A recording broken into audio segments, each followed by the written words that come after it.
Happy holidays is some bullshit.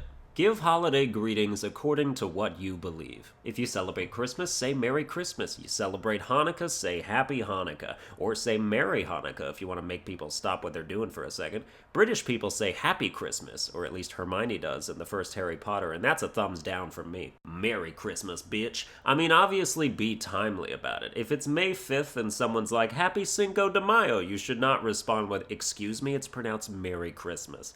That would be dumb. But people start to celebrate Christmas before they've even finished all their Halloween candy, so the greeting does overlap with Hanukkah and whatever Kwanzaa is. A good rule of thumb is whatever somebody says to you, just say you too back to them. Their holiday exists too, and when it's your holiday, don't compromise. Don't give me no happy holidays crap. Express what you believe in or celebrate. It's not an attack on anyone else's deal, and it's not exclusive when they have their own shit. Most atheists celebrate Christmas too, we just detach the religion aspect from it and work solely with the materialism. Christmas is America's main holiday. Its biggest holiday. It doesn't even come down to belief anymore, it's just nationally syndicated. You don't have to show your church volunteer card to participate in a Christmas sale. It's for everyone. Merry Christmas isn't a religious statement any more than Happy Halloween is. If someone says Merry Christmas to you and that offends you, you're made of fucking glass, but you're not a victim. On the other end, if you're Christian and someone saying Happy Hanukkah to you offends you, you are also made of glass, but you're certainly no casualty of the war on Christmas. Here are some examples of when you're actually a casualty of the war on Christmas. If you get in trouble at work, for instance, for saying Merry Christmas,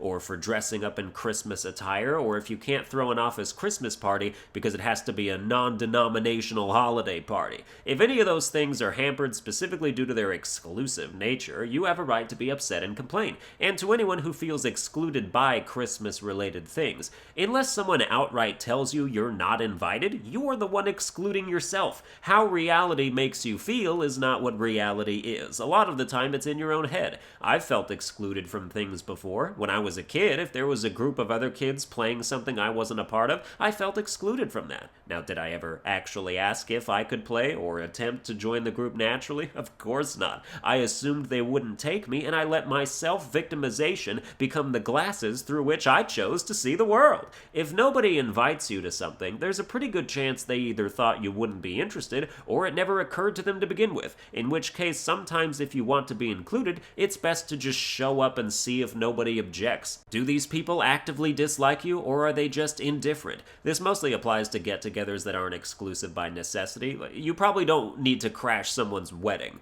on the off chance your invitation got lost in the mail. But like an office Christmas party, for example, is 100% not going to discriminate against its attendees based on their actual faith. This is what goes too far for me, because I understand restricting a work party that actively says, hey, if you're not Christian, you can't come. Which straight up never happens. No Christmas party ever recorded in the last 3 decades was ever like, everyone is invited except Judy the Jew over there. And if it did happen, that's wrong. Though, is it? Obviously, the jeering and name-calling is uncalled for, but if you were putting together a legitimately religious Christmas party with, like, prayer in it and shit, do you have the right to go, hey, if you're not serious about this, we don't want people who aren't into it to be a part of it? That party sounds like an absolute drag. Maybe they're better off being excluded, but it's not like anyone has a right to go to whatever party they want. Show me that in the Constitution. But that's as far as you need to go. Don't prevent Christmas parties from being Christmas parties because you're afraid of offending imaginary people. Most of the time, the people you're afraid of offending do not exist in your proximity. Catering to the idea of people who probably aren't around is akin to buying earthquake insurance in a town hundreds of miles from a fault line. A great way to find out if they are close to you is to just do the potentially inadvertently stupidly offensive thing. Announce your Christmas party and see who complains. If no one complains, you have no problem. If someone complains, only they have a problem. They don't have to go if they're truly so against the idea. You don't have to be a part of everything. You don't have to be invited to everything. You don't have to be included in everything. The adage of you can't please everyone can continue by saying you can't invite everyone to something pleasant, because it's not pleasant for everyone. You can't please everyone, thus you can't create something that is pleasant for everyone, whereby you'd feel comfortable inviting everyone. It is not possible. A non-denominational holiday party is not pleasant for everyone. It excludes the super atheists who truly don't believe in any religious holiday. It excludes nihilists who don't don't believe anything in life is worth celebrating, and it excludes people who believe in the free choice to have a holiday party specifically enshrined to a particular holiday, which is almost everyone. I'm tired of the tiny minority being caved to over and over again in recognition of a power they don't actually have. PC culture is one of those spitting lizards that uncurls its neck folds to appear bigger than it is. It routinely scares off predators much larger than itself who are afraid of being poisoned or some shit. The SJW mentality is a glass cannon ideology because it shatters when met with any sort of resistance, but against people who are reluctant to criticize it, it can do maximum damage in a very short amount of time.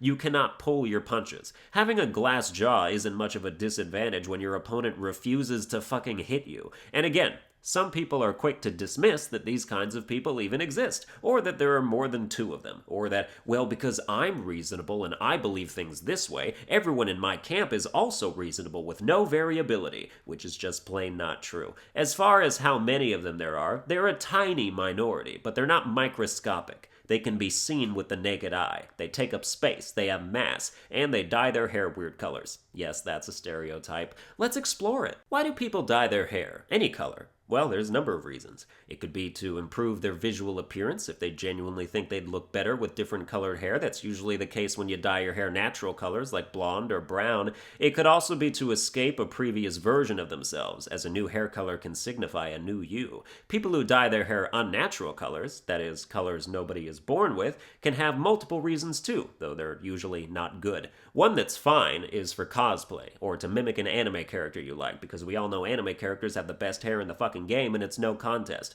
Real life people can't usually pull off anime hair, but for the few who succeed, well done.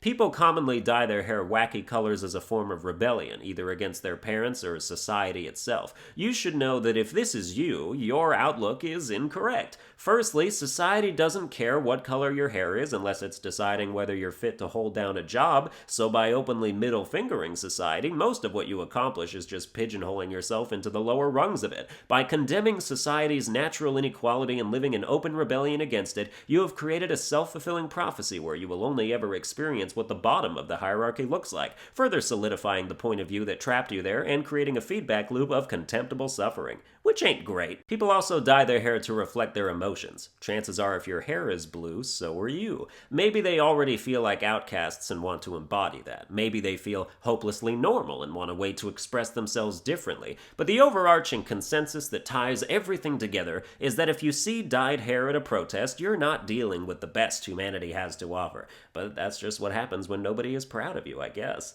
Well, that's going to do it for this episode. I hope you enjoyed it. If you did, you can like, share, and subscribe. You can follow me on Twitter at Sunburned Albino, and you can support the channel financially on Patreon at patreon.com/sunburnedalbino, and I'll see you guys next time.